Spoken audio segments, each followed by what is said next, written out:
말씀 함께 읽겠습니다. 갈라디아서 6장 14절 말씀, 갈라디아서 6장 14절 말씀입니다. 그러나 내게는 우리 주 예수 그리스도의 십자가 외에 결코 자랑할 것이 없으니 그리스도로 말미암아 세상이 나를 대하여 십자가에 못 박히고 내가 또한 세상을 대하여 그러하니라. 제가 1991년 3월부터 1994년 12월까지 주님의 교회 협력 선교사였고 1994년 7월에 여기가 아닌 그 다른 곳이었다고 기억합니다. 거기서 그때는 슬라이드를 갖고 이렇게 찰컥찰컥 이렇게 돌리면서 선교 보고를 했었는데 그때 그 수요일 저녁에 오셨던 분이 한 분도 안 계십니까? 네. 장로님 계셨어요 그때? 그러셨군요. 예. 그래서 이 자리를 빌려서 주님의 교회가 저희를 후원해 주셨고 기도해 주셨던 것에 대해서 진심으로 감사를 드립니다. 아마존강 뉴욕은 적도를 중심으로 위아래 펼쳐져 있는 아주 광대한 정글입니다. 그 정글 사이로 세계에서 가장 큰 강이라고 하는 아마존강이 흘러내리고 있습니다. 비가 많이 내려서 습도가 아주 높고 또 그 기후가 한국 2016년이 아주 더운 여름이었다고 들었습니다. 그런데 그 더운 여름보다 더 더운 여름이 365일 지속되는 끝나지 않는 여름이 바로 적도 바로 아래에 있는 저희 선교지 성 가브리에우다 까슈에이라, 번역하면 천사 가브리엘의 폭포라고 번역할 수 있는 그런 지역의 날씨입니다. 그 가운데 많은 독충과 벌레들이 서식하고 있어서 사람들의 그 접근을 제한하는, 어쩌면 하나님께서 그 아마존 정글을 만드시고 그 정글을 통해서 전 세계 생태계에 산소를 제공하는데 필요하셨기 때문에 그런 그 폭염의 더위 또 고습에 많은 독충과 벌레들을 그곳에 두셔서 우리들에게 산소를 공급하시는 것이 아닌가. 누구도 하나님께 아마존이라는 정글을 두시고 우리에게 산소를 공급해 주십시오라고 부탁한 적이 없지만 하나님은 우리들을 위한 배려로 그렇게 하셨다라고 생각을 합니다. 그래서 이런 많은 조건들이 아마존의 자연을 보존할 수밖에 없는, 훼손하지 못하도록 하는 그런 수호천사다라고 그렇게 생각을 합니다. 이 아마존 정글 안에 인디오 부족들이 살고 있는데 아주 그 인구 밀도가 작습니다. 그래서 아주 멀리 떨어져서 서로 살고 있는데, 그래서 각각 언어가 다르고 문화는 거의 비슷하지만 각각 언어가 다른 부족이기 때문에 영상에서 말씀하신 것처럼 보신 것처럼 한 200개 부족이 서로 따로 떨어져서 그렇게 살고 있습니다. 그런데 이 부족들이 사랑과 용서, 평안, 행복 같은 단어가 없는 사람들입니다. 그냥 명사는 많이 있습니다. 멧돼지, 사슴, 앵무새, 극락조 이런 단어는 있지만, 그러나 사랑과 용서, 평안 같은 이런 철학적인 단어는 전혀 없기 때문에 그들에게 그것을 설명해 주기 위해서는 삶으로 그들에게 보여주는 것 이외에는 방법이 없는 사람들이다라고 설명할 수 있습니다. 또 아마존에 살고 있는 인디오 부족들은 문서나 방송으로 복음 전달이 불가능합니다. 왜냐하면 말은 있지만 문자가 없기 때문에, 번역된 성경도 없고 어떤 글자도 없기 때문에 찾아가서 복음을 소개하지 않으면 이 땅에 태어나서 한 번도 예수의 복음을 듣지 못하고 가난과 질병에 노출되고 백인들로부터 처참하게 멸시를 받고 죽을 수밖에 없는 걸 가진 사람들이 바로 아마존에 살고 있는 인디오 부족들이다라고 그렇게 말씀드릴 수 있습니다. 이 사람들은 옛날에 우리가 한국에 집으로 지붕을 덮고 흙으로 벽을 쌓고 한국은 그래도 이렇게 마루를 놓았고 이렇게 장판을 깔고 살았는데, 우리 인디오 형제들은 흙바닥에, 흙벽에 야자나무 잎사귀로 지붕을 덮습니다. 그런데 요즘에는 이제 문명이 많이 들어가니까 아주 값싼 알루미늄, 녹이 쓰는 알루미늄으로 지붕을 덮고 이렇게 살아가는 그런 모습을 볼 수 있습니다.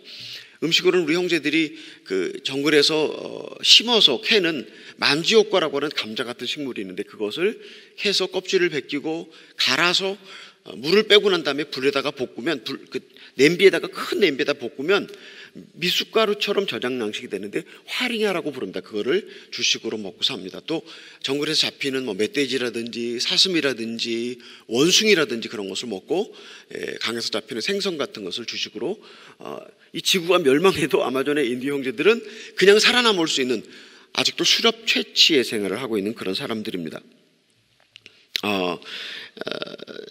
근데 인디오 형제들이 미신을 아주 잘 믿는 사람들입니다. 수천 년 전부터 그들이 믿어왔던 전통 종교는 한국 종교하고 아주 비슷합니다. 한국의 샤머니즘과. 그래서 밤에 꿈을 꾸었는데 길조의 꿈을 꾸었다. 그럼 오늘 아주 사냥하고 물고기를 잡는데 대박이 터지는 날이고, 또 흉한 꿈을 꾸었다 그러면 절대 집 밖으로 나가면 안 되고, 가족 중에 한 사람이 뱀에 물렸다 그러면 집안 식구 전체가 다 금식을 해서 그 뱀에 물린 그 상처가 커져서 다리를 자르거나 죽지 않도록 그런 형제를 갖고 있는 것 같지만, 사실은 미신은 두려움을 제공하고 그 두려움을 피해서 하나님을 믿으러 나오기도 하고, 그런 아주 정말 그 샤머니즘에 깊이 잠겨 있는 그런 모습을 볼 수 있습니다. 저희는 이 지역에서 인디오 청년들을 초대해서 4년 동안 기숙사 생활을 하면서 공부시켜서 인디오 부족 교회를 개척하기도 하고, 또 인디오 부족 교회의 목회자로 파송하는 그런 사역을 하고 있습니다. 그래서 저희가 지금까지 사역한 결과 한 120명이 졸업을 했고 한 80명이 목사 안수를 받고 지역 주변에 흩어져서 사역을 하고 있습니다. 저희가 살고 있는 지역에 교회를 개척해서 저희 제1교회가 한 200명쯤 되는 교인들이 2, 3, 4 교회를 후원하면서 이제 교회 개척 사역을 하고 있습니다. 또 뿐만 아니라 의료 혜택이 미치지 않는 인디오 마을을 찾아가서 복음을 전하고 의료 혜택을 주면서 사역을 하고 있습니다.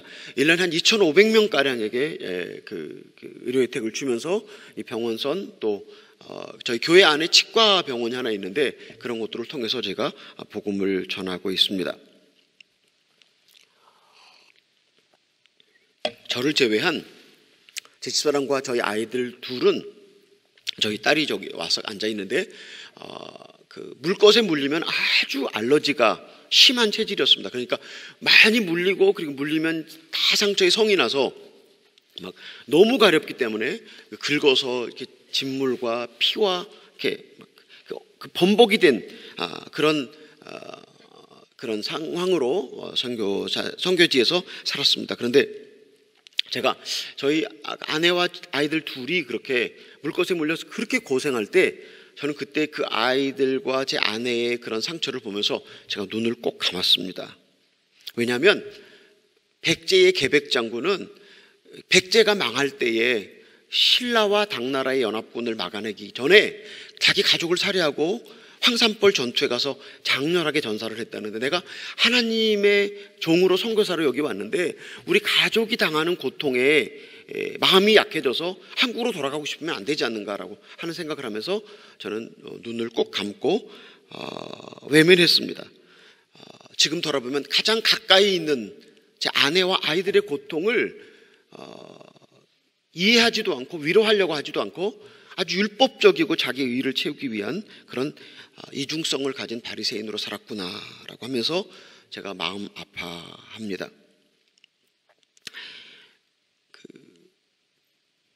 포를 배워서 선교를 했어야 했는데 지금도 가끔은 어떤 브라질 사람들이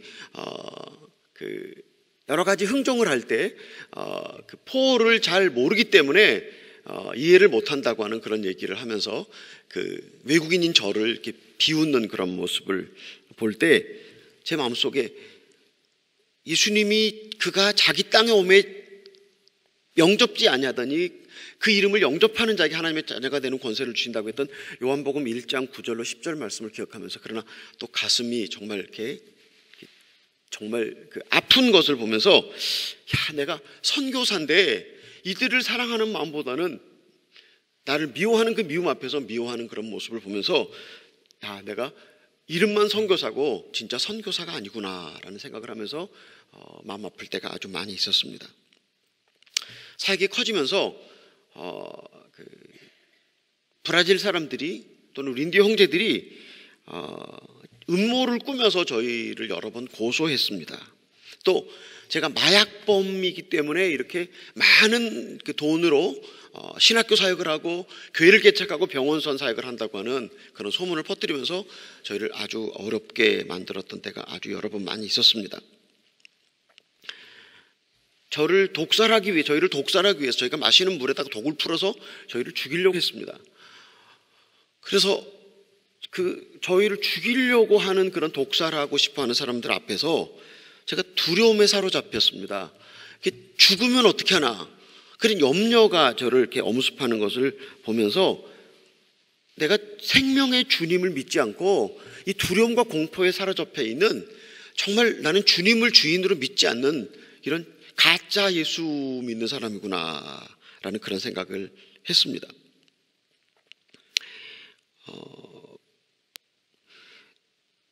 제가 선교지에 들어가서 보니까 브라질 교회들이 인디오 부족들을 선교하면서 장로교회, 감리교회, 성결교회 이렇게 교파를 나누어서 브라질 내의 교파가 나눠진 것처럼 인디오들도 교파를 나누려고 하는 그런 것들을 제가 발견하면서 5년 동안 거기서 일하는 브라질 선교사들을 설득하고 또 인디오 형제들을 설득하면서 이 인디오 부족들에게 이미 우리가 장로교, 감리교, 성결교로 나눠진 것처럼 이렇게 교파를 나누지 말고 단일 부족교회 총회를 만들어서 우리가 그 총회를 협력하고 섬기는 것이 우리가 마땅한 일이 아닌가라고 그런 생각을 해서 제가 그 지역 전체의 모든 인디오 부족 교회들을 연합체 또 단일 부족 교회 총회를 2001년에 이렇게 결성해서 만들어 줄 수가 있었습니다. 그런데 제가 그렇게 형제들로 하여금 그런 인디오 단일 부족교회 총회를 만들어주고 난 다음에 내가 그것을 만들어 주었다고 하는 그런 자부심과 긍지가 제 안에서 많이 있었습니다. 또 신학교에 지금은 70명이 공동생활을 합니다. 신학교 가족들, 학생들. 그런데 제가 그 70명의 우리 인디오 신학생들이 전혀 등록금을 낼 형편이 안 되기 때문에 그들이 먹는 그 화리냐라고 하는 아까 말씀드린 주식으로 먹는 그것을 2바켓씩 신학교에다가 내고 이제 신학교에서 먹고 자고 학용품을 공급받고 공부를 하는데 낮에는 신학을 공부하고 저녁에는 중고등학교가 개설돼서 그 안에서 공부를 합니다. 그런데 이 선교비를 제공해야 되고 또 병원선이 나가서 사역할 때 이제 병원선에 그 사역비가 필요한데 저는 한국에서 그 선교사가 파송되기 전에 한국 농촌에서 목회를 했는데 그 하나님만을 의지하면 그 대천덕 신부님이나 토레이 신부님이나 워치만이나 조지 뮬러 같은 분들이 하나님만 의지하고 사역했을 때 하나님이 충분한 공급을 해주셨다는 그런 믿음 가운데 믿음으로 선교한다는 그런 생각을 갖고 있었는데, 그런데 선교비 쪼들리니까 당뇨하고 혈압을 제가 마귀로부터 선물을 받았습니다. 그런데 돈에 쪼달리는 그런 모습 가운데서 난 하나님을 내 주인으로 모시는 것이 아니라 돈을 우상으로 섬기고 있구나라는 생각을 하면서 제가 하고 있다고 하는 믿음의 선교가 사실은 다른 사람들에게 빛 좋은 게살구처럼 다른 사람들에게 나타나는 것이다 라는 생각을 하면서 참 부끄럽게 생각을 했습니다. 저희 선교지 이름이 천사 가브리엘의 폭포라고 하는 그런 이름인데 어떤 지역은 3일씩 모터보트를 타고 가서 그 복음을 전하고 의료 혜택을 줘야 되는 그런 곳들입니다. 근데 어떤 지역은 3일 동안 모터보트를 타고 가는데 폭포를 만나면 보트 위로 폭포를 끌어올려서 여행을 다시 시작해야 되는 그런 지역들이 많이 있습니다. 짐을 먼저 다 끄집어 내리고 짐을 폭포 위로 끌어올리고 그 다음에 보트를 끌어올리고 다시 사람이 타고 짐을 싣고 여행을 계속하다 폭포를 계속 만나는 7개의 폭포를 지나가는 그런 선교지도 있습니다. 정말 아주 어렵고 무서운 그런 정말 그 생명의 위협이 있고 또 카누가 올라가다가 밑으로 떨어질 경우에 사람이 다칠 수 있는 그런 많은 어려움들을 통과하고 사역을 하는 지역도 있습니다. 또 다른 어떤 지역은 보트를 타고 가다가 내려서 수십 시간씩 인디오 마을을 길이 없는 것 같은 정글 속을 헤매면서 찾아가서 제가 아니면 아무도 의료 혜택을 주지 않는 그런 지역에 가서 사역을 해야 되는데, 지나가다 보면 샛강에 물이 꽉 차서 여기까지 물이 차는데 약품과 의료 장비와 짐을 머리 위로 들고 샛강을 통과해서, 물이 쏟아지는 샛강을 통과해서 그 물에 쏟아져 그 물에 그 물살에 떠내려가면 죽을 수도 있는데, 그렇게 사역을 하는 때도 있습니다. 이런 사역을 하면서 속으로 어떤 생각이 들었냐면, 야, 브라질 정부도 하지 않는, 브라질 NGO들도 손대지 않는 사역을 내가 하고 있다고 하는 그런 자기 의와 자랑이 제 마음속에 많이 있었습니다. 한 지역에서 선교사로 15년을 사역하니까 그 지역 사람들이 저희를 외국인 선교사로 보는 것이 아니라 그들의 가족과 친척과 형제로 보면서 저를 그 도시의 가장 중요한 자리에, 그러니까 저희 동네에 군대 여단이 주둔하고 있습니다. 근데 여단장이 별 2개짜리이고, 그다음에 시장도 있고, 그다음에 판사, 검사 이런 사람들이 있는데, 그 중요한 예식을 할 때 이렇게 단에 제가 그 옆에, 그 판사, 검사 옆에 같이 그 동네의 가장 중요한 유지로서 이렇게 제가 서고 있습니다. 근데 제가 그들과 함께 그렇게 그 자리에 설 때 발견한 것은 무엇이냐면, 그들이 갖고 있는 그 수천 명의 군인들, 군대의 그 힘, 그 다음에 시장이 갖고 있는 그 권력, 또 판사와 검사가 갖고 있는 그런 모든 것들이 제 권력이 되고, 그 권력이 나눠지는 것들을 보면서, 서로 나누면 서로 도와가는 것들을 보면서 제가 그 권력을 즐거워하는, 그 권력을 내가 이어받아서 이렇게 그것들을 즐거워하는 그런 허영과 속물 근성이 선교사라고 이름 붙인 제게도 있다는 것을 발견하면서, 야, 인간이 얼마나 약한 존재이면 내가 그런 것에 자기 의를 갖고 있는가라고 하는 생각을 하면서 정말 부끄럽게 생각을 합니다.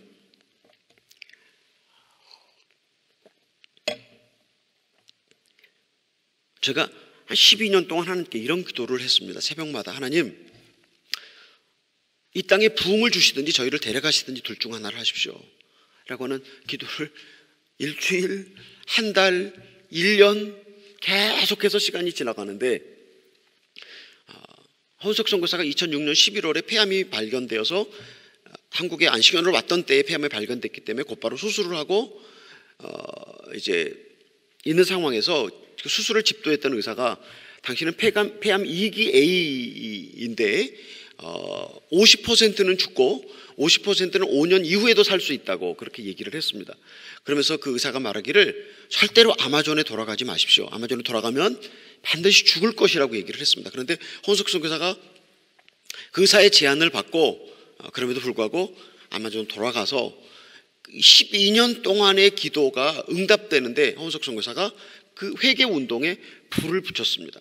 한 여자 신학생이, 저희 신학교 프로그램이 다 끝날 때면 10시쯤 됩니다. 그런데 10시 후에 저희 집사람과 함께 기도하자고 그래서 둘이 같이 신학교 채플에서 기도하다가 갑자기 그 여학생에게 성령의 체험이 이제 주어졌는데, 그러면서 자기 죄를 다 고백하는 가운데 신학교 안에서 일어나고 있었던 저희가 몰랐던 그런 죄들이 드러나게 됐습니다. 그래서 신학교 학생들이 정글 속에 들어가서 통회하고 자복하면서 죄를 회개하고 그 신학교 채플 예배 시간에 공개적인 죄를 자백하는 시간들이 있었습니다. 근데 이 자기 죄를 공개적으로 자백한다고 하는 것이 정말 창피와 수치를 다 무릅쓰는 것인데, 그들이 죄를 자백할 때 저희들이 깜짝 놀라는 그런 일들을 그들이 고백했습니다. 아주 어릴 때 동물하고 관계를 가졌던, 또 동성연애를 했던, 강간을 하고 강도짓을 하고 살인을 했던 모든 죄들을 성령의 강력한 임재 앞에서 그들이 고백을 했습니다. 그러면서 저희 신학교 안에 그때 60명의 성인이 있었는데, 그 60명 전체에게 그 성령의 체험이 주어지는 그런 기적이 있었습니다. 제가 우리 교회 교인들을 데려다가 우리 신학교 철야 예배에, 금요일 철야 예배에 참석을 시켰는데, 그 우리 교인들은 뭐 정글에 가서 기도도 안 했고, 그 다음에 앞에서 나와서 공개적인 자백도 안 했는데, 그들은 신학교 채플에 들어와서 들어오면서부터 몸을 부들부들 떨고 이렇게 뒤로 넘어지는 것들을 보면서, 저는 한 번도 누구를 뒤로 넘어뜨려 본 적도 없고, 또 제가 쓰러져 본 적도 없어서 정말로 사람이 뒤로 쓰러진다는 것이 가능할까 생각했는데, 그러나 그 신학교 채플의 철야 기도 시간에 우리 교인들이 생짜가 와갖고 그 성령의 임재 앞에서 부들부들 몸을 떨면서 성령 체험을 하고 그리고 나가서 공개적으로 자기 죄를 다 자백하는 그런 모습들을 보면서 하나님께서 친히 오셔서 심령을 찢는 부흥을 역사를 일으키시면 우리 마음을 찢어서 회개하고 주님께로 돌아가게 하는 그런 회개 운동을 일으키시고 부흥을 주시면 사실은 우리가 잘 믿을 수 없는 기적도 가능하구나. 병을 고치는 일도 가능하고 귀신을 쫓는 일도 가능하고 그리고 사람이 변하는 일도 진짜 가시적인 현상으로 가능하구나 라는 생각을 가졌습니다. 이렇게 강력한 회개 운동과 그리고 부흥이 신학교 안에 있었습니다. 사람들이 금요일 저녁에 하도 많이 구경을 왔어요. 그냥 하도 신기한 일이 벌어진다고 하니까 금요일 저녁에 사람들이 신학교 채플에 와서 구경을 하러 와서 제가 교실 한쪽에서 전도지를 들고 전도를 해서 신학교 채플 철야기도 시간으로 철야기도로 들여보내면 거기 가서 방언을 하고 방언의 은사를 받고 공개적으로 죄를 자백하는 그런 일들이 몇 달 동안 계속되었습니다. 그리고 난 다음에 하나님이 저희에게 눈으로 확인할 수밖에 없는 그런 기적 한 가지를 주셨는데 그건 저희 지역에 저희가 살고 있는 지역이 바로 적도 아래입니다. 그런데 거기 망고 나무들이 많이 있었습니다. 저희 동네에 망고 나무들이 아주 많이 있었는데 이렇게 작은 망고 나무에서부터 두 사람이 안아도 안을 수 없는 그 고목, 수십 년이 된 그 고목 나무에 이르기까지 모든 망고 나무에 망고들이 가지가 찢어지도록 이렇게 망고들이 많이 달리는 것을 하나님이 보여주셨습니다. 제가 그 동네에서만 17년을 살았던 때인데 한 번도 망고가 열매를 맺어본 적이 없었는데 하나님이 그 회개운동 다음에 그렇게 기적의 망고를 열게 해주시고 그리고 다른 많은 아사이라고 하는 아마존에서만 생산되는 그런 아사이라고 하는 그 열매가 있습니다. 근데 그 열매도 3배, 4배 다른 과일들이 3배, 4배씩 수확을 많이 하는 것을 보면서 역대하 7장 14절 말씀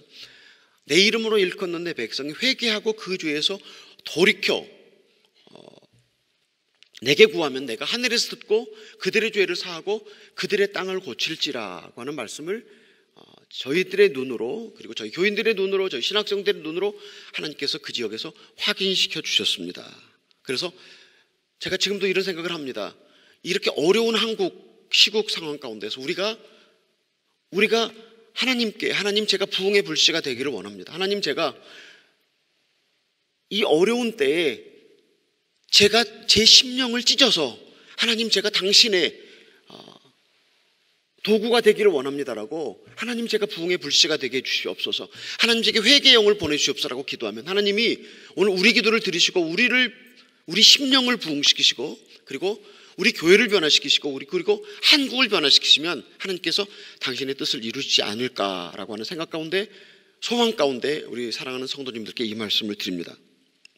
그런데 그렇게 놀라운 하나님의 그 눈에 보이는 가시적인 기적들이 있었습니다. 그런데 그것들이 있었을 때 제 마음속에 어떤 선교사에게 눈에 보이는 가시적인 이런 부흥과 회개 운동이 있었을까라고 생각 가운데 제 어깨가 이렇게 딱 올라가는 그런 모습을 보면서 하나님 제가 12년 동안 기도했던 그 기도의 응답을 하나님이 주셨는데 저는 결국 응답을 따먹는 하나님이 주신 좋은 것을 따먹고 그것을 자랑으로 삼는 이런 선교사입니다 라고 하는 고백을 제가 하게 되었습니다.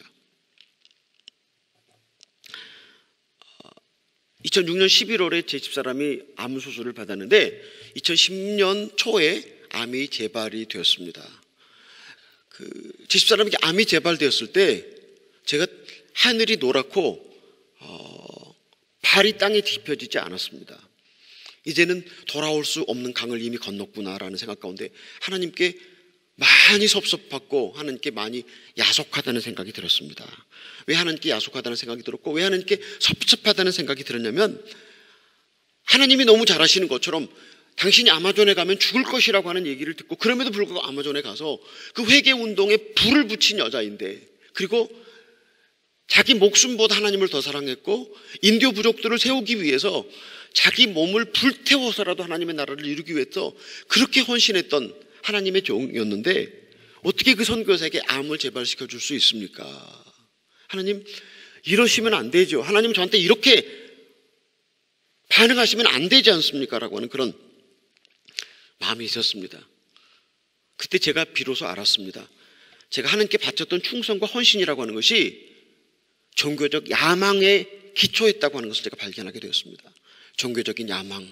내가 하나님께 이렇게 하면 하나님이 내게 내가 좋아하는 모든 것들을, 옛날에 제가 어렸을 때 고등학교 시절에 부흥회를 많이 다녔는데 그때 부흥회 가면 부흥사들이 이런 얘기를 하셨어요. 하나님을 잘 믿으면 인통, 물통, 신통을 주신다. 하나님이 저에게 물통, 인통, 신통을 주셔갖고 폐암 2기로 수술을 했지만 5년이 지나서 완치됐다는 판정을 받고 전 세계와 전국을 방방곡곡을 다니면서 하나님이 이렇게 치료하는 광선을 내게 베푸셨다고, 여러분도 하나님을 믿으면 치료해 줄 것이라고 하는 그런 간증을 하면 얼마나 많은 사람들이 주님께로 돌아올 것인가. 그렇지 않습니까? 여러분 그렇게 생각하지 않습니까? 하나님이 폐암 2기가 50% 죽고 50% 살린다고 그랬는데, 근데 하나님이 나를 살려주셨다고 그렇게 간증을 하면 얼마나 많은 사람들이 예수님께로 돌아오겠어요. 그렇죠? 근데 제가 그런 간증을 기대했고 그렇게 해주기를 간절히 바랬는데 어떻게 하나님 저한테 이렇게 하실 수가 있습니까? 그래서 제가 너무너무 화가 많이 났습니다. 그래서 제가 그때 나는 그동안 위선자였구나. 하나님을 사랑한다고 했던 모든 것이 나를 위해서 한 것이었구나.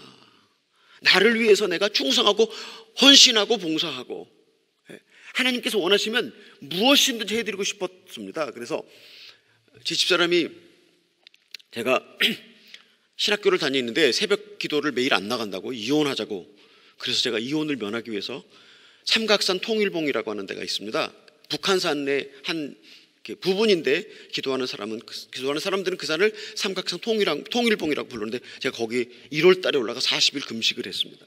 근데 하나님이 저보고 나사렛과 갈릴리의 가난한 삶을 배워라. 그리고 농촌에 목회자 없이 비어있는 교회에 잃어버린 양떼를 돌보라 그래서 제가 제 집사람에게 얘기를 하고 찾아간 곳이 경상북도 금능군 부항면 월곡리 학동이라고 하는 충청북도 영동과 전라북도 무주구천동과 경상북도 김천시 그 시골이 연결되는 삼도봉 밑에서 6년 동안 목회를 했습니다. 그리고 또 아마존에 선교사를 부르는데 6개월 동안 선교사를 찾는데 아무도 갈 사람이 없으니까 나보고 대신 가주면 어떻겠냐고 그래서 제가 어려운 부탁은 만만한 친구한테 한다는데 하나님이 나를 그렇게 믿어주시고 만만하게 여기시나, 그런 마음으로 제가 선교사로 아마존에 가지 않았겠습니까? 하나님 제가 이만큼 했으면 좀 제 원하는 것도 들어주셔야 되겠습니까? 안 되겠습니까? 우리 사랑하는 자매님 어떻게, 권사님이신가요? 집사님이세요? 집사님, 제가 이만큼 목숨을 다해서 하나님이 원하시는 건 제가 다 해주고 싶었는데 집사람을 꼭 암 재발 시켜줘야 되겠어요? 안 시켜줘야 되겠어요? 집사님 어떻게 생각하세요? 안 해주셔야죠. 그렇죠? 그냥 완치 판정을 받고 전국 방방곡곡 전 세계를 다니면서 능력의 하나님 여호와 라파 하나님 이렇게 해야 되는데, 그래서 제가 진짜 화가 많이 났습니다. 분노, 하나님을 향한 분노, 위선자였고 진짜 왕 바리새인의 칭호를 받아야 합당한 사람이라는 걸 하나님이 적나라하게 저에게 보여주셨습니다. 근데 홍석 선교사는 말기암 통증을 안고 밤에 너무 고통이 심하기 때문에, 통증이 심하기 때문에 생사를 칼로 자르는 것 같다고 그러더라고요. 그렇게 아픈데 진통제를 먹고 밤에는 침대에서 대굴대굴 구르는 그런 상황에 있는데 그래도 너무 잠잠하게 고통 너머에 계신 주님을 바라보는 그런 모습이었어요. 제가 그런 제 집사람 홍석 선교사를 보면서 당신이 이런 것 좀 회개하면 하나님이 살려주시지 않겠냐? 나는 손이 발이 되고 발이 되도록 하나님께 나를 데려가시고 내 목숨을 거두시고 살려달라고 기도를 하는데, 신학교 촛불 그 판자로 된 나무에서 자다가 기도하다 자다가 매일같이 그렇게 기도하는데 당신이 한 번만 하나님께 살려달라고 기도하면 하나님이 살려주지 않겠느냐. 그러면서 제가 제 집사람에게 볶았습니다. 옆에서 그냥 요배 친구들이 죄 없이 망한 자가 있냐고 막 그러잖아요. 그렇죠? 제가 우리 집사람에게 당신이 그 회개하면 당신 살려달라고 기도하면 하나님 살려주지 않겠냐고, 제가 그렇게 요배 친구처럼 그렇게 허우석 선교사에게 대했습니다. 그런데 그 말기암 통증을 품고 사는데 교회들이 설교를 초대하면 집사람이 그 설교 초대를 받고 하도 아프니까 그 허리를 제대로 펼 수가 없어서 허리가 이렇게 굽었는데 엑스레이 찍었더니 척추뼈가 휘었더라고요. 근데 그렇게 구부정한 그런 자세로 가서 강대상에 서서 설교를 했습니다. 그런데 이미 죽음을 앞에 두고 하루 1시간 그렇게 설교를 한다는 것이 정말 그 기운이 쇠잔한 사람에게 하루 1시간 설교를 한다는 것은 정말 치명적으로 그 후에 훨씬 더 많은 통증과 고통을 가져오는 것이었음에도 불구하고 설교할 때는 너무 건강한 사람처럼 쩌렁쩌렁한 목소리로 설교를 했습니다. 그 설교를 초대했던 교회가 헌석 선교사가 그렇게 말기암 통증으로 패치를 붙일 수 없어서, 부작용으로 패치를 붙일 수 없어 진통제 24알을 먹으면서, 설교하기 전에는 진통제를 2배로 먹으면서 설교했다는 것을 아무도 몰랐기 때문에 교회들이 제 집사람을 데려다가 설교를 시켰다고 생각을 합니다. 그런데 그 설교들이 유튜브에 떠 있었는데 제가 장례식을 할 때 많은 사람들이 와서 저한테 인사를 했습니다. 제가 헌석 설교사의 설교를 듣고 인생이 변했습니다라고 제게 전혀 모르는 사람들이 인사를 했습니다. 그래서 그렇게 계속 설교들이 유튜브에 떠 있다가 두란노 소원에서 그 설교를 보고 유튜브에 그냥 내버려 두긴 너무 아까우니까 책으로 만들자고, 그래서 아까 목사님 소개하신 것처럼 내가 왕 바리새인입니다 라고 하는 책이 만들어졌습니다. 헌석 선교사는 그 설교할 때 자기의 설교가 책으로 나올 것이라고 한 번도 생각하지 않았고 그런 것에 아무 관심이 없는 사람이었는데, 그렇게 헌석 선교사의 책이 이렇게 설교집으로 나와서 지금 판매되어서 많은 사람들에게 읽혀지고 있는 것을 인해서 하나님께 감사를 드립니다.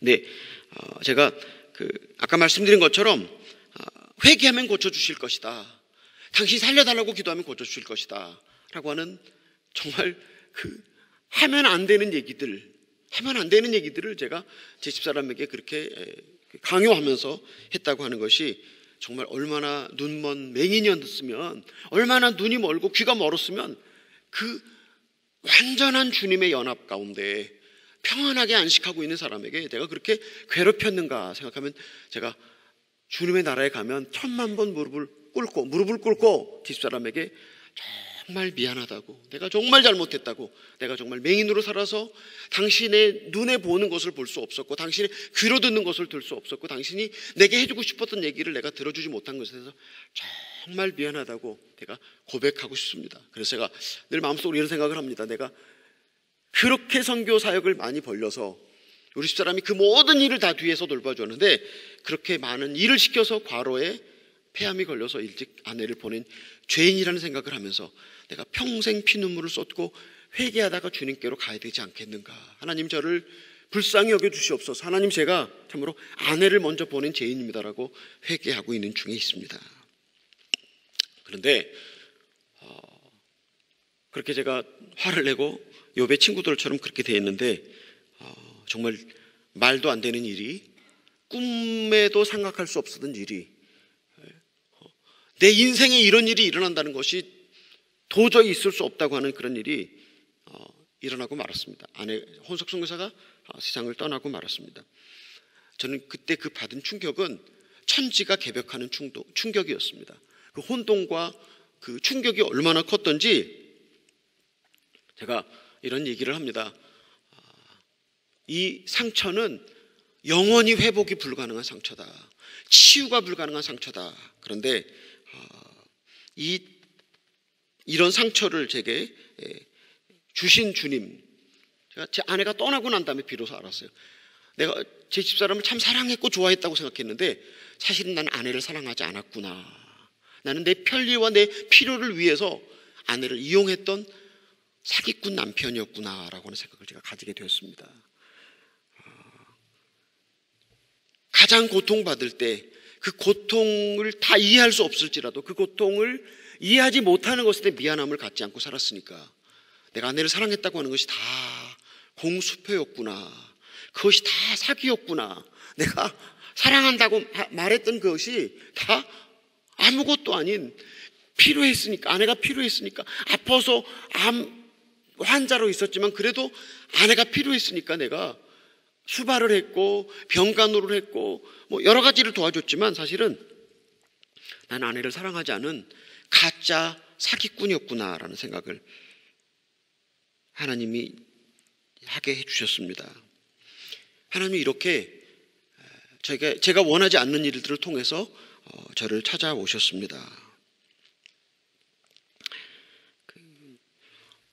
이렇게 하나님이 제가 원하지 않는 일들을 통해서, 고난을 통해서 저를 찾아오셔서 디모데전서 1장 15절에 사도 바울이 내가 죄인 중에 괴수로다고 하는 그 말씀이 바로 제 고백처럼 제 심장에 이렇게 박혔습니다. 제 일생 동안 제가 잘했다고 하는 것, 아주 훌륭하게 사역을 잘했다고 하는 그것이 내 자랑이 되고 내 의가 되어서 다 주님을 대적한 것이었고, 주님의 나라를 회방한 것이었고, 내 인생 전체가 틀렸다고 하는 것을 하나님이 까발려 주셨습니다.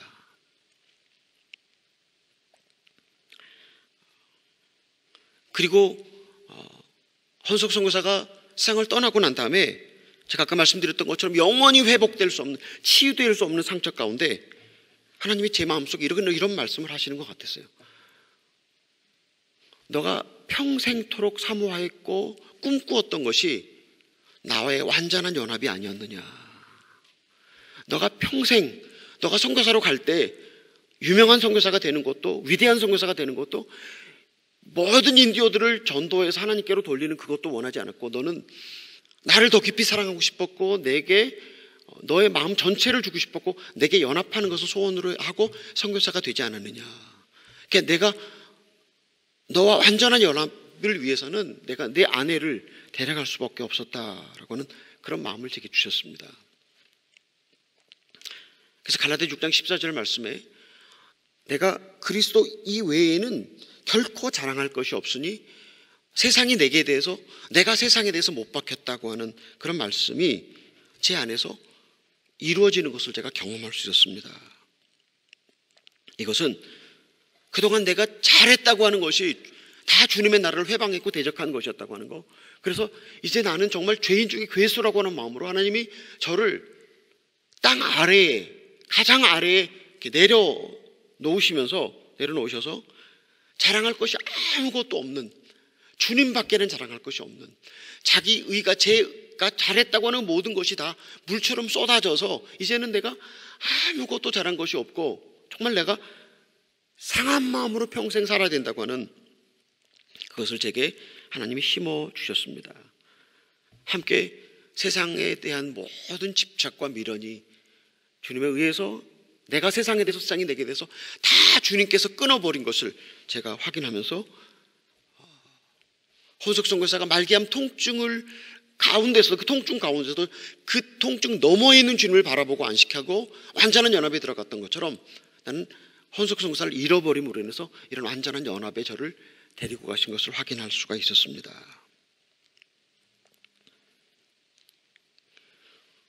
이 연합 가운데 하나님이 제게 항구적인 평안과 안식과 자유를 공급해 주시는 것을 제가 경험하고 살아가고 있습니다. 제가 한국에 나오기 전 얼마 전에 슈바이처 박사의 간증을 읽었습니다. 슈바이처 박사가 이런 간증을 했습니다. 아프리카에 선교사로 갈 때 심취했던 바하의 음악을 버리고 갔었다. 대학 교수라고 하는 명예를 버리고 아프리카에 선교사로 갔었다. 대학 교수로서 풍족한 삶을 살 수 있었는데 그 풍족한 삶을 버리고 아프리카에 선교사로 갔었다. 그런데 하나님께서 아프리카에서 슈바이처에게 어떻게 해주셨냐면, 바하 음악협회에서 매년 그 바하 음악회를 아프리카에서 열어주었고, 그 오르간을 그 슈바이처 박사에게 기증해 줘서 아프리카에서도 오르간을 연주할 수 있었고, 그 대학 교수라는 명예를 버리고 갔는데 이분이 쓴 나의 생활 나의 사상이라는 책이 전 세계에 알려지면서 한 대학의 교수가 아니라 전 세계 가장 유명한 대학의 교수로서 이름을 알리게 되었다. 그러니까 더 크고 놀라운 명예를 이분에게 주셨다. 그렇게 간증을 했습니다. 그런가 하면 풍족한 삶을 버리고 아프리카에 갔는데, 아까 말씀드렸던 그 나의 생활 나의 사상이라는 책이 전 세계 베스트셀러가 되면서 풍성한 수익금이 이분에게 들어와서 아프리카에서도 풍족하게 살았고 하고 싶은 일을 다 할 수 있었다라고 그렇게 간증을 썼습니다. 이 간증을 읽으면서 제가 지성이면 감천이라고 하는 우리말에 그런 표현이 있지 않습니까? 인과응보, 하나님께 이렇게 바쳤더니 하나님이 이보다 더 풍족하게 내 인생을 복 주셨습니다. 얼마나 멋지고 아름다운 간증입니까? 그런데 제가 제 간증을 생각해 보았습니다. 저는 아마존에 선교사로 갈 때 음악가가 아니었기 때문에 버리고 갈 음악이 없었습니다. 허석 선교사가 이렇게 영상에 보면 지휘하는 모습이 나오죠. 허석 선교사는 그냥 초등학교 때부터 그냥 고등학교 때까지 음악 시간이 있잖아요. 학교의 음악 시간에서 음악을 배운 거 이외에 키보드나 기타 한 번도 배운 적이 없었습니다. 그런데 어떻게 신학교 졸업생들이 전혀 예수를 알지 못하는 부족들에게 가서 교회를 개척할까? 그러면 기타를 치면서 사람들을 모으면 제일 좋겠다 싶어서 처음에는 그 노래 잘하는 자매 하나를 데려다가 녹음기로 복음성가, 브라질 복음성가를 다 녹음하더니 그 다음에 기타와 키보드를 혼자 배우기 시작했어요. 저희 딸이 중학교를 졸업했는데 선교지에서 저희 선교지에 고등학교가 없어서 어떤 목사님 한 분이 저희 아이들을 미국에 데려다 공부를 시켰는데 저희 아이들을 보러 미국에 가면 선생님들을 데려다가 기타와 키보드를 배우더니 그 다음에 저희 신학교 학생 전체를 다 성가대로 만들어서 1년에 한 번씩 칸타타를 공연했는데 그때 지휘를 했었던 그런 여자입니다. 그러니까 음악에 전혀 특별한 재질이 없음에도 불구하고 자기가 그 탁월한 그 노력을 통해서 그 경지에 올랐던 그런 사람입니다. 그런데 저는 아마존에 선교사로 갈 때 기타 한 대도 버리고 갈 게 없었습니다. 저는 음악을 특별하게 한 것도 아니었어. 그 다음에 저는 유명한 사람도 아니었기 때문에 명예를 버리고 아프리카에 갈 일도 없었습니다. 세 번째로 저는 선교사 가기 전에 아까 말씀드린 것처럼 아주 가난한 농촌교회 전도사로 찢어지게 가난하게 살다가 선교사가 됐기 때문에 풍족한 삶 제가 꿈이나 꿨겠습니까? 근데 그래서 아마존에 가는데 한 가지를 저희 내외가 그런 얘기를 했어요. 우린 선교사로 가서 돌아오지 못할 것이다. 아마존에 가서 죽을 것이다. 그러니까 죽으면 죽으리라 그런 마음으로 목숨을 포기하고 아마존에 갔습니다. 그런데 아마존에 제가 선교사로 갔는데 목숨을 포기하고 간 선교사인 저희에게 하나님이 수치와 배신, 허다하게 많은 배신, 그리고 가난으로 옷을 우리에게 입히시고 그리고 아마존 고생의 밥을 먹이시더니 헌석선교가 만 60세가 됐을 때 하나님이 이제 데려가셔서 헌석선교사 세상을 떠났습니다. 그래서 제가 갑자기 호레비가 되고 말았습니다. 슈바이처 박사의 간증하고 제 간증을 비교하면 제 간증을 사람들이 들으면 예수 믿고 교회 나오고 싶겠어요? 안 나오고 싶겠어요? 어떻게 생각하십니까, 여러분? 너나 잘 믿어라. 너나 그 중년의 호레비가 되고 그 수치와 배신과 가난으로 옷을 입고 고생의 밥을 먹어서 예수 믿는 게 그게 장이냐 장땡이냐? 너나 잘 믿어. 나는 안 믿겠다. 그럴 간증이잖아요. 그렇죠? 어떻게 생각하세요, 집사님? 네, 우리 찬양하신 집사님 어떻게 생각하세요? 저 안 쳐다보시는데 어떻게 생각하세요? 제 간증 들으면 예수 믿고 싶은 마음 없잖아요. 그렇죠? 네, 예수 너나 잘 믿어라. 그럴 간증인데 제가 생각해 봤습니다. 슈바이처 박사는 이 땅에서 땅의 것으로 복을 받았구나. 그래서 하나님께 헌신한 것보다 훨씬 더 큰 음악, 유명한 교수직, 그리고 풍족한 삶과 사역을 할 수 있도록 이 땅의 것으로 그는 보상을 받았구나. 우리는 무엇으로 하나님께로부터 보상을 받았는가? 하나님이 우리에게 주신 것은 이 땅과 영원을 잇는 그런 복이었다. 이 땅과 영원으로 있는 그런 보상이었다. 바로 갈라디아서 2장 20절 말씀이 우리 안에 실제가 되는 것. 내가 그리스도와 함께 십자가에 못 박혔나니 이제는 내가 산 것이 아니고 내 안에 그리스도가 사신 것이라. 내 안에 그리스도가 내 몸을 빌려서 살고 있는 것이다. 이것이 우리 모든 예수 믿는 사람들이 꿈꾸고 소원하는 예수 그리스도의 완전한 연합 맞습니까? 집사님 맞습니까? 예. 이 예수 그리스도와의 완전한 연합은 많이 가진 사람이나 못 가진 사람이나 많이 배운 사람이나 못 배운 사람이나 건강한 사람이나 건강하지 않은 사람이나 키가 작은 사람이나 큰 사람이나 지식을 많이 가졌거나 못 가졌거나 누구나 다 가질 수 있는 내가 그리스도와 함께 십자가에 못 박혀 이제는 내가 산 것이 아니고 그분이 내 안에 사신 것이라고 하는 것은 우리 모두가 다 가질 수 있는 하나님 우리에게 주기 원하시는 영원한 보상인 줄로 믿습니다. 하나님이 혼석 선교사에게 말기암 투병을 통해서 그것을 주셨고 저는 아내를 잃어버림과 동시에 그것을 내게 주셨다고 하는 걸 생각하면서 내가 슈바이처 박사가 받은 것보다 훨씬 더 큰 것을 받았구나. 이 세상의 어떤 가치로도 그 무엇과도 비교할 수 없는 그 보상을 하나님이 우리에게 주셨구나. 그래서 제가 하나님께 감사하고 찬양하고 우리 사랑하는 성도님들 앞에서 핍박이 없을 때 사람들은 교회에 자기 유익을 구하기 위해서 나온다고 합니다. 핍박이 있을 때는 주님을 구하기 위해서 교회에 나온다. 핍박이 없는 21세기의 한국에 살고 있는 우리 사랑하는 성도님 여러분, 여러분이 가장 중요하게 구하는 것은 무엇입니까? 여러분이 가장 소원하는 것은 무엇입니까? 그것은 바로 주님이시기를 예수님의 이름으로 축복합니다. 주님을 구하셔서 주님과 완전한 연합을 이루시고 주님께로 돌아가는 여러분이 되시기를 예수님의 이름으로 축복합니다. 헌석 선교사는 세상을 떠나기 전에 내가 죽으면 나를 아마존에 묻어달라고 그랬습니다. 그래서 제가 한국에서 화장해서 한 줌의 뼈를, 한 줌의 재를 들고 아마존에 가서 그곳에 아마존의 흙으로 되도록 그 땅에 묻었습니다. 제가 헌석 선교사의 그 유고를 제가 갖고 가면서 이런 생각을 했습니다. 이 여자는 이 아마존의 한 줌의 흙이 되기 위해서 이 땅에 태어났나, 그런 생각이 들었습니다. 그런데 그렇게 그 땅에 묻혔을 때 거기 아마존의 저희 도시의 모든 사람들이 충격을 받았습니다. 평생 자기들을 위해서 수고했고 헌신했고 자기들을 섬겨줬던 그 선교사가 죽음으로까지 자기들에게 사랑한다고는 고백을 남기고 갔다고 하는 사실을 듣고 충격을 받았습니다. 그래서 그 도시의 시의회 전체가 만장일치로 저희 교회가 있는 큰 길을 헌석 선교사의 길로 이름을 바꿔주었습니다.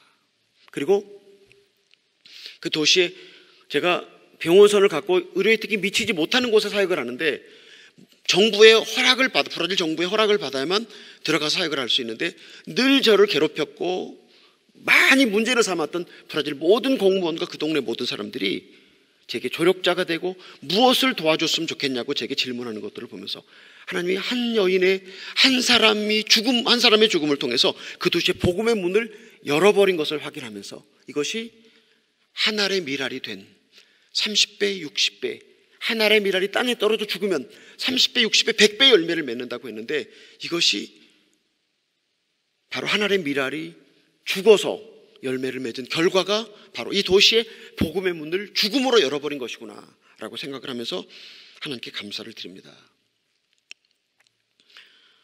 제가 작년 한 해 동안 말라리아와 댕기에 많이 걸렸습니다.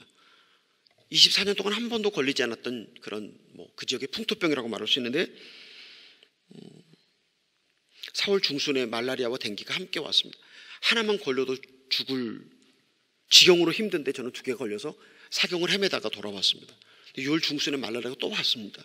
10월 하순에 말라리아와 댕기가 똑같이 다시 저를 찾아왔습니다. 그래서 제가 침대에 계속 누워서 성경 읽고 책 읽고 기도하고 그러면서 하나님 24년 동안 한 번도 걸리지 않았는데 그동안 우리 신학교 학생들이 말라리아에 걸려서 너무 고통스러워하는 모습을 보면서 하나님 저들에게 말라리아를 주지 마시고 저에게 주십시오. 제가 걸려서 저들의 고통을 대신하겠습니다. 그리고 제가 이 땅의 선교사라면 마땅히 그들의 고통을 체험해야 되긴데 하나님 제가 말라리아에 걸려서 이들의 고통을 알 수 있도록 해달라고 기도를 했는데 24년 만에 기도를 응답하신 하나님께 대한 그런 작은 감사가 있었습니다.